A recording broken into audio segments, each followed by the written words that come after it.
Sicuramente essere donna oggi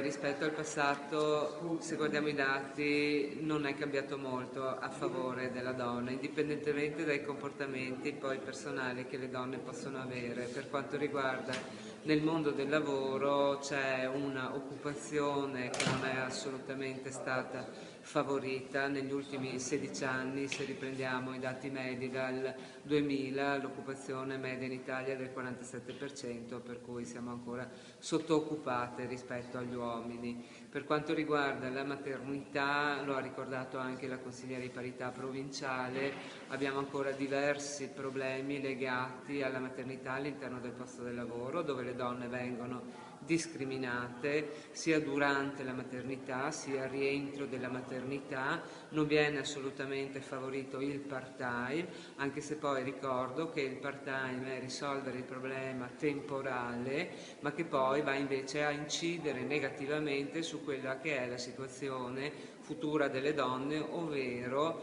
di avere una pensione decorosa e dignitosa, perché il part-time comunque non copre tutte le settimane nell'anno. Abbiamo situazioni di lavoratrici part-time che dovrebbero lavorare 85 anni per avere una pensione completa, e abbiamo di fronte pertanto delle situazioni che vanno assolutamente perfezionate, e vediamo oggi che la politica continua a pensare ad altro invece che andare a risolvere queste situazioni che sono dei problemi